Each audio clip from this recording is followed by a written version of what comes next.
Do you really think that there are brands and CMOs that don't want to partner with creators? Or it's like, are we still there? I think every CMO, every brand understands the value of partnering with creators and influencers. What is a creator and what is an influencer? Is there a difference? There is a difference, but there is also a ton of overlap. Creators really have been at the forefront of changing the way that we consume content and the type of content that we consume, not just on social media, but everywhere. I know for a fact that some of the creators we work with have turned down brand deals because they don't want to just read the script. Really just means that a creator has found a part of a market that they can speak to in their own voice and with authority. It's quality over quantity. Absolutely. This year, for the first time, we are expecting social video ad spending in the US to surpass linear TV ad spending. It's amazing. Huge. Yes. Hello, we're back. Welcome back to Made for TikTok. I'm Sofia Hernandez, Global Head of Business Marketing and Commercial Partnerships here at TikTok. And today I'm sitting with Jasmine Enberg, the amazing Jasmine. If you don't know her, she's VP and Principal Analyst at eMarketer. And we're here today to talk about the amazing and rapidly evolving creator economy. You are so connected to everything that's happening in the industry. So I'm excited to dive in with you. I'm so excited to be here.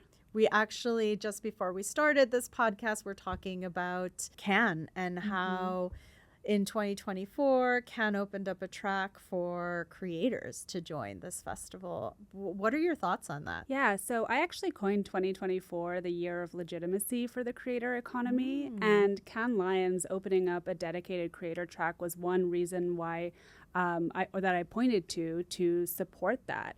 I think just having such a heavy presence of creators and influencers, as well as dedicated programming and awards for them at what is considered to be the largest and most influential media and advertising festival in the world, is just huge validation of their work and a clear signal that influencer marketing is now a accepted and bona fide marketing tactic and an important part of marketing strategies. And I also think that it helped us finally get to a point where every CMO, every marketing leader realized that they have to be working with creators and influencers, even though there was still some hesitation and lack of understanding in terms of how to do that. Jasmine, I was just going to ask you, do you really think that there are brands and CMOs that don't want to partner with creators or don't see the value in partnering creators? Like, are we still there? I think every CMO, every brand understands the value of partnering with creators and influencers. But that is a mindset shift that I think happened much later than many of us would have wanted or expected, just given the way that the market and consumer behavior has changed. But we are definitely in a position now where we're expecting 86% of US companies to work with creators and influencers this year. So, you know, there is still a portion of brands that aren't partnering with them, but the vast majority what's up with that 14%? You know, I think one of the things that has held a lot of brands back from working in influencer marketing is measurement, right? And I think that's probably something that we're going to talk quite a bit about during this podcast, because it has historically been much more difficult to measure than many other media channels. And especially when we're in a position like we are right now with all this economic uncertainty, and you have the CFO asking for, you know, very clear metrics and signals that marketing investments are working, it can be a difficult story to tell. Yeah, let's dive in there because I'm obviously a part of the CMO community, and every time we're together, that is the topic, right? Like the CEO pressure, the CFO pressure to really prove the impact of the marketing spend, to really prove the contribution to the bottom line of the company, which I think is a fair ask. We should all, no matter what discipline you're in, we should all be thinking about how our efforts, how our spend contributes to the bottom line of the company. We all work for businesses and businesses are in the business of making money. That said, creators have really had such an impact on audiences, the community, the people that brands consider their consumers, right? And they've essentially showed up as brands themselves. Creators have connected with people in really authentic ways, especially on TikTok. They have built communities of people with like-minded interests. They communicate through comments. Where do you see that gap still with brands? Like the brands that aren't leaning in or maybe aren't shifting a pretty healthy contribution of their budget to creators, like what do you think is holding them back?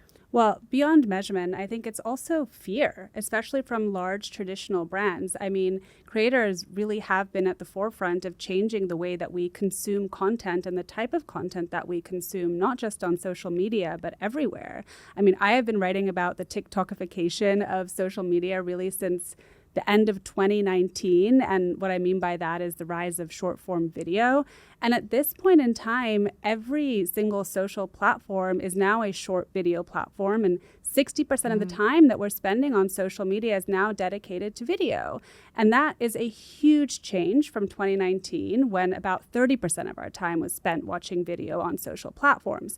So these have truly become entertainment channels. And one of the reasons why they're generating so much attention and engagement from consumers is because of the content that's primarily creator-led. And there's been this shift in perception that in terms of what quality content is. And people place a lot more value on relatability and relevance over studio-produced content. And creators and influencers have that in spades.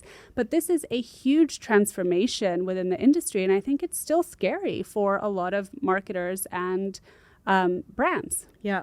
You're hitting a lot of key points. The fear, right, of putting your brand in the hand of a creator or consumers. And the lack of a measurement framework that's standardized. Yes. Because that's not only the fear of a brand new or seemingly brand new channel, but also one where it's harder to prove that those investments are actually bringing business outcomes and results. We're talking a lot about the brands and the marketers. What about the creative agencies? I'd love your point of view on how creative agencies are or are not embracing creators in their work. So I don't focus specifically on creative agencies. However, in the broader agency world, we have seen an embrace of creators in a way that we hadn't really seen previously. And one of the things I've been following really closely over the past couple of months is creators actually taking desk jobs at agencies and really acting like creative directors. Razorfish, for example, has an entire program dedicated to in-house creators who are creating content for brands. And so I do think, there has been a shakeup within the agency world overall, and we are seeing more creators really being part of the creative process from the get-go. I love that you're saying that. That's what we've seen as well. Earlier days, we saw a bit of like a disinterest or even a resistance, and today, we're seeing so much more connectivity. We're seeing creatives and creators come together to really share ideas and help each other. We actually partnered with the One Club for Creativity to build a program where we connect agency, creatives with creators and brands so that the trifecta is really together, helping to build the model of the future. So I'm glad that that's what you're seeing as well. You've been using creators and influencers in this conversation. Help me understand in your point of view, what is a creator and what is an influencer? Is there a difference? There is a difference, but there is also a ton of overlap. And so the way that I think about creators and influencers is this. Creators are individuals who develop content for digital properties with the primary purpose of building an audience and then monetizing that audience. And influencers are anybody who has the ability to sway the purchase decisions or the loyalties of a broader population. So then influencers are also creators if they're creating content, and creators are influencers if they're influencing purchase decisions. Got it. Okay. Got you. But I think that's one of the challenges in covering this industry is that there really aren't standardized terms or definitions, and everybody will define influencers and creators differently and use them interchangeably. But that's generally the way that I tend to think about it. Yeah, I love that insight. I see creators as an evolution of the influencer, right? I see an influencer as a bit of like where we were, and where we were was a brand could hand an influencer script and a product and ask them to, essentially deliver a message, right? As the industry has evolved, as communities have evolved, as TikTok has come into the scene, almost anyone could become a creator. They created content based on whatever their talents were, whatever their interests were. And as brands started to connect with those people who essentially weren't like career creators, right? Mm-hmm. There's this level of authenticity that exists now where I know for a fact that some of the creators we work with have turned down brand deals because they don't want to just read the script, right? Or relay the message that the brand wants them to. They're really rooted in authenticity, and preserving that with their audiences and their community is everything. And so I think that's a big lesson for brands who want to partner with creators. You have to find the creators that believe in your brand message, mm-hmm. believe in your brand. It's not just like a talent for hire. What else have you seen evolve over time as brands are partnering with creators and influencers?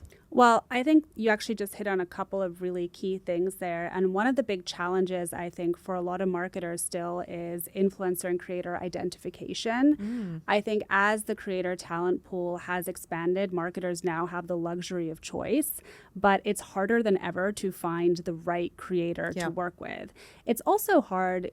And we spend so much time thinking about the marketer side of things. It's also hard for creators when they're thinking about who to partner with. Yeah. I mean, there are a lot of different things that they need to be looking at when it comes to brand and content alignment, for example. And so I think that's one of the areas where there has certainly been improvement. Marketers and creators now have way more tools and resources than before. But I think on the brand side, at least, they're very focused on outdated surface level or vanity metrics. And one of the things I hear all the time... Go deeper on that. Yeah, one of the things I hear all the time is that brands are still identifying and determining compensation for creators based on a metric like follower count. And you and I, we both know that follower counts are not an accurate predictor of a creator's ability to drive business outcomes. We could have a whole other podcast conversation about that.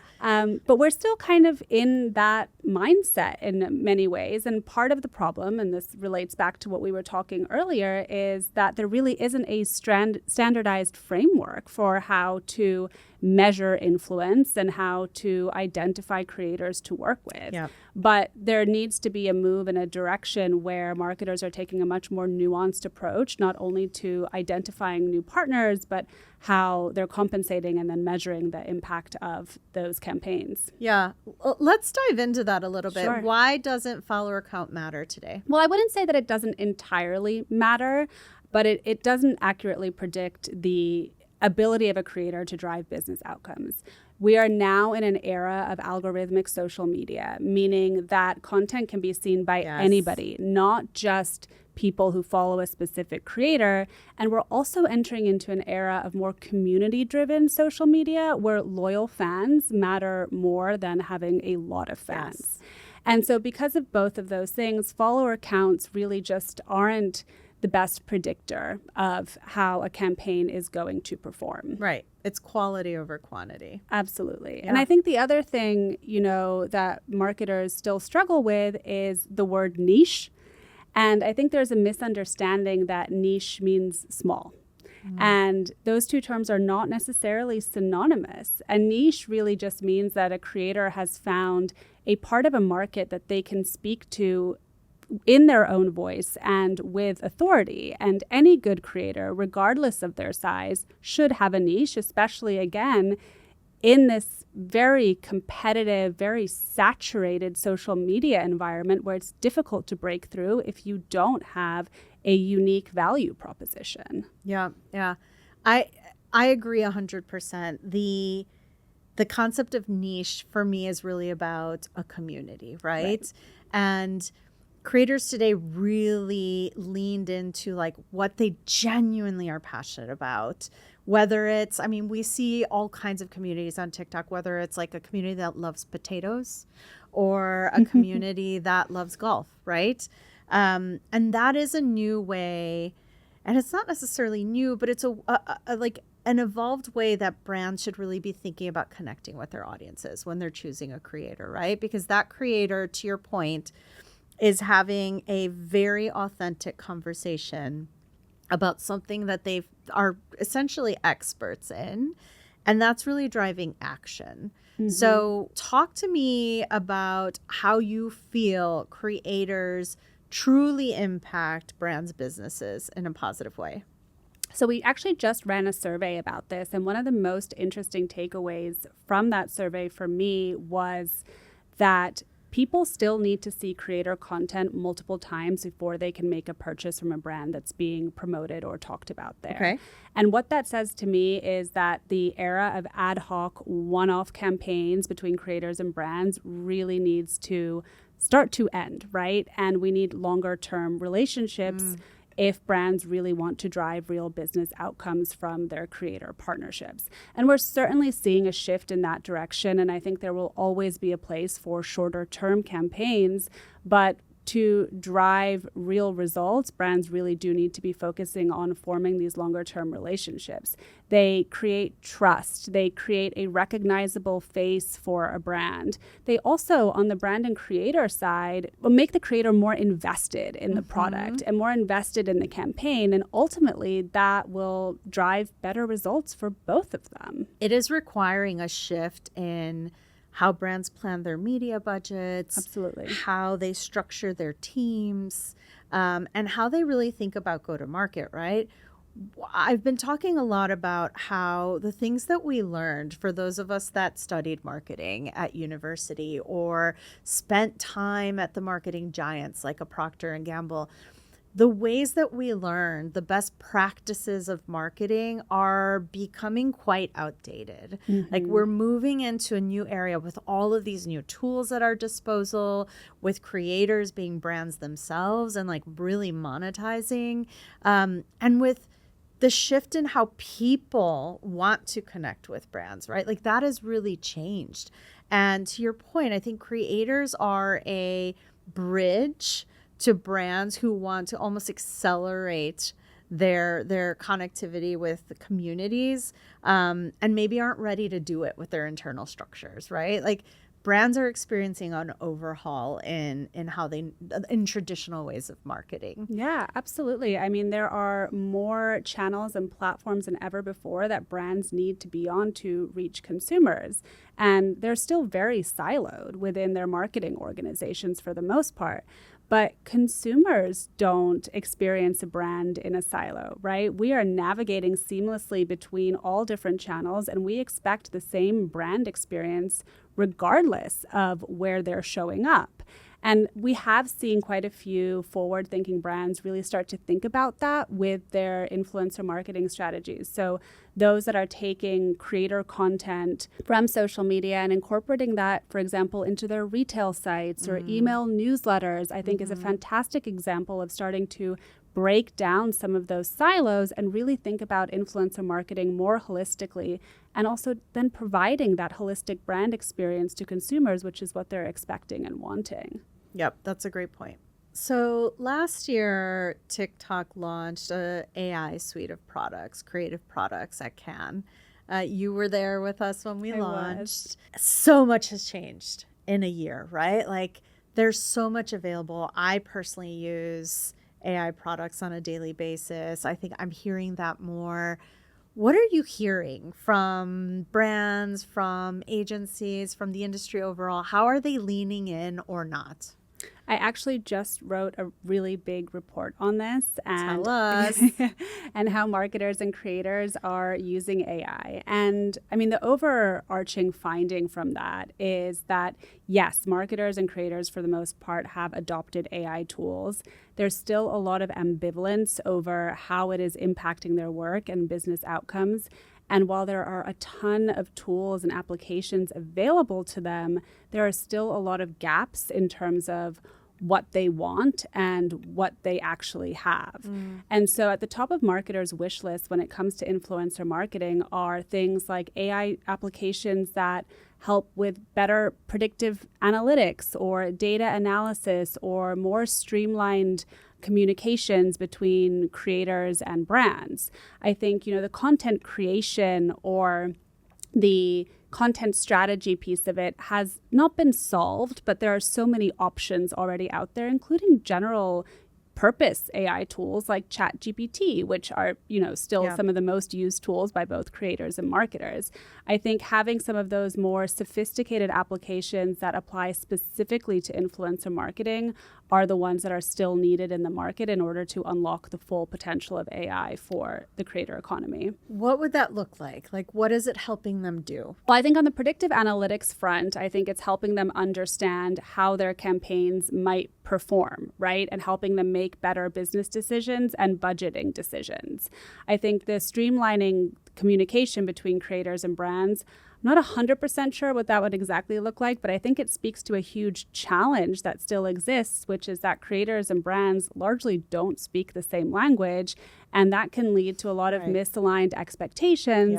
And then, business outcomes that don't match, right, what they had wanted.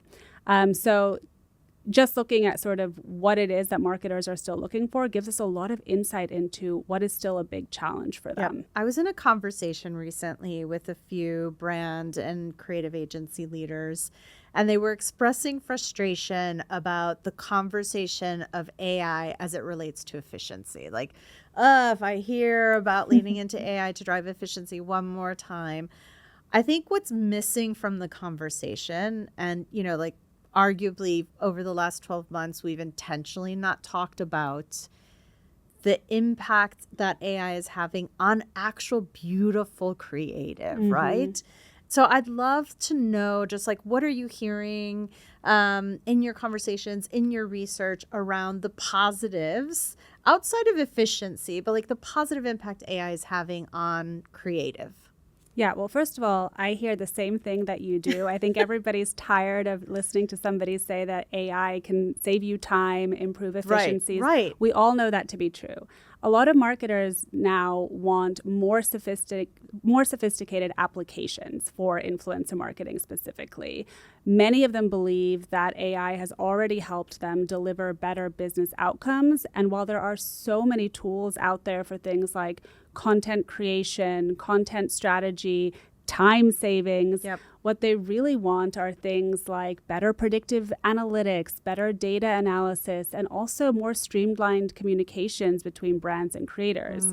So I think there are still a lot of value adds to be brought into the market to really help marketers unlock the full potential of AI. I really like couching it in value add over efficiency.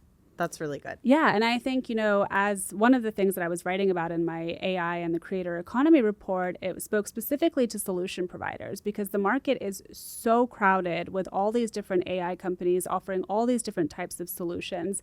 And yet there are still a lot of gaps for what marketers want and what they have available to them. And so identifying really these big challenges that still need to be solved and that AI could help solve is kind of the sweet spot for where we should be going next. Yeah, great. Agree. So you speak to CMOs regularly. If a CMO came to you and asked you, like, what are like the priorities? Help me build my creator strategy. Like what top 3 things would you tell them? The first thing I would say is that influencer and creator needs to be integrated across the entire marketing strategy. Love that. It cannot exist in a silo. Yes. Again, people do not experience brands in a silo. And they want a holistic brand experience no matter where they're engaging with the brand. And so having that mindset from the very beginning, I think, will help ensure that it doesn't exist in a silo within a brand. The other thing I would say is that you cannot have a creator and influencer strategy without measurement.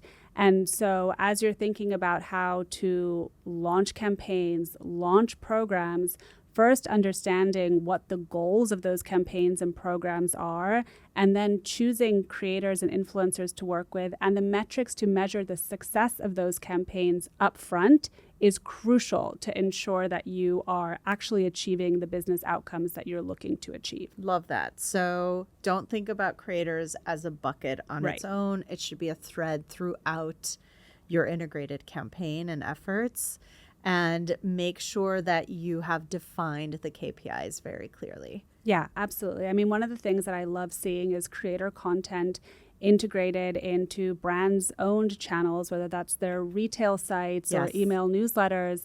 Also, creator content is now migrating into CTV, for example, and we're seeing TikTok-style videos in CTV ads. And just understanding that you can make your ad dollars work harder if you are thinking about influencer more holistically, I think will also help justify taking this approach from the very beginning. Completely agree. Talk to me about what you're seeing in terms of creator content diversification, right? Like where else are they headed? Yeah, so one of the most obvious ones, of course, is podcasts.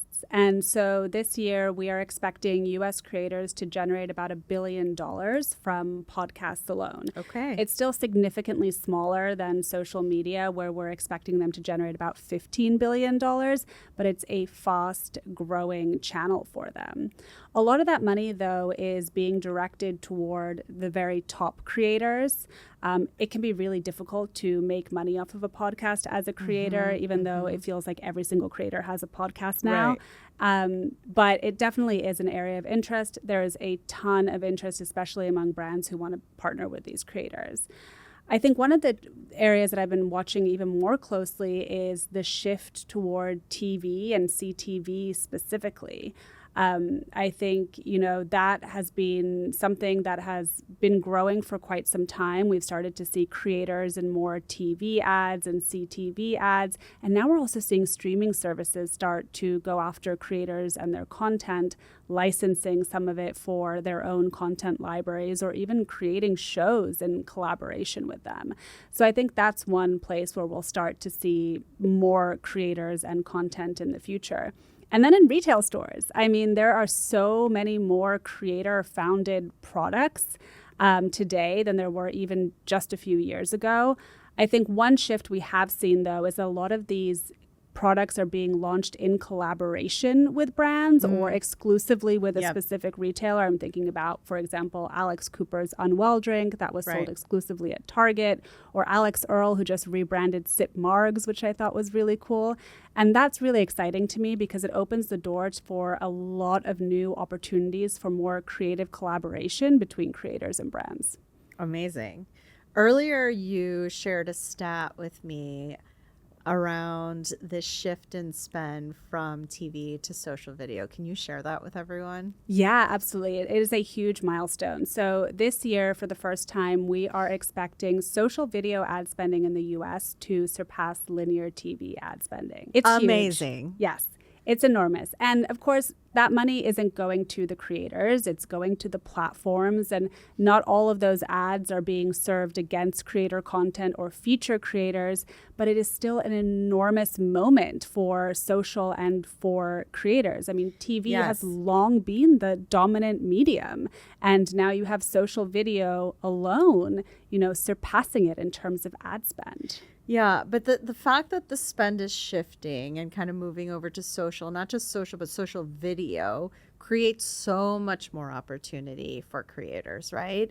To monetize through brands, to really show up, and to help brands, like we said earlier, cross that bridge and really connect with their communities in a bigger way. Yeah, absolutely. And it is just a legitimization of creator content as content that brands and advertisers want to advertise against. And I think one of the reasons that TV has remained so popular and so dominant among brands, especially big brands, even as viewership has declined, is because it's been a safe space for them. They're comfortable there. That content is pre-programmed. It's predictable. It's been vetted, unless, of course, it's live and, anything can happen live. But it's hard to get out of that comfort zone and move over to an area like social video where it can be much more volatile and much more unpredictable. The good news is, and I think part of the reason that we're starting to see this shift is that creators are also leaning into more TV-like predictable programming. And that is, that has so many benefits for advertisers, from increasing the sense of security and safety that they might feel in terms of advertising against creator content or partnering with a creator, but also their ability to build long-term relationships. Yes. I'm so glad you said that, because marketing of the old was really a push. It was really, one ad, maybe during kind of a big moment. But the expectation today from the audiences that brands are trying to reach is that you have an ongoing relationship. Like, you're investing in this relationship. You can't just like take me on a date every once in a while. Like, I want to hear from you on a regular basis, right? And not just like in a way that you're trying to impress me, but like, I want to see the real you. I want to hear from you authentically. I use this example a lot because it just like very much hits this point. Chipotle filmed at one of their restaurants how they make their rice, right? And it was done on a smartphone, and they posted it, and it was one of their highest viewed, and let's just say performing pieces of content. And it was because it was authentic. It wasn't food styled. It wasn't overly thought through, right? It was just kind of a spur of the moment. Let's let people in, right? In a very authentic way. And brands that are doing that, that are acting in real time, that are taking chances, that are being vulnerable, you used that word earlier, are winning today. And, it's not a comfortable area for a lot of brands, but I do think creators can help them get there. It's that creator can like take the hand of a brand and guide them into that space. Absolutely. I think one of the biggest challenges that a lot of brands face today is understanding how to balance, for example, trending content with evergreen, more consistent storytelling. And I think that Chipotle example is a perfect one for that. You're staying true to the brand while still leaning into the types of things that are working on social media, which is behind the scenes, more real world, genuine content, and letting people in and experiencing the brand in a way that they wouldn't normally. And to your point, I mean, yes, creators are the ideal partners for that. They understand the ins and outs of social media. They know what's going to resonate with their audiences. And you know what? They can also create content. Yeah. And when we talk about, the pressure of budgets and impact and ROI, short form video is a place to really experiment, right? With low commitment, low financial commitment. Showing up organically is a thing. I know like a decade ago we said organic is dead, but it's back. Like, brands really being present on a regular basis, and not necessarily pushing out a product message every time, but really just like existing is what consumers want. It's how people want to experience brands. They want to have more of a regular relationship. Absolutely. And to your point, short form video, it's built to be flexible. It's built to be nimble. And social overall just gives brands so many opportunities for storytelling, for more sort of organic integrations, as well as lower funnel paid activations to actually drive sales. So it really is this full funnel type experience that you don't necessarily get on other channels. Yep. And creators have mastered how to exist in short form video. Like, they really have mastered how to create content, how to connect with audiences, how to do things for low to zero budget. And this is an opportunity for brands to really learn from them. For sure. Jasmine, thank you so much for sitting here with us today and having this conversation. I always love chatting with you. You bring such unique perspectives to the table. Any last words for everyone that's watching, all the brands, all the creative agencies, as it relates to creators, like last words you want to give them? I would say that there will always be a place for business-minded creators who have real-world differentiated content. And both brands and creators need to keep that in mind as the social space continues to evolve, and especially as we're starting to see more AI content start to flood people's feeds and really shake up the shopping experience. Beautifully said. This is not a trend. Creators are here to stay. They are. Learn how to integrate them into your budgets, into your marketing plans, and really treat them as true partners. They are as much your partner and as important as your audience. Thank you so much, everyone, for tuning in to Made for TikTok. This episode has been really fun for me. Thank you, Jasmine, for joining us and sharing your perspective. If you want to learn more about our TikTok creator solutions, feel free to click the link in the bio, and we'll see you in our next episode. Bye.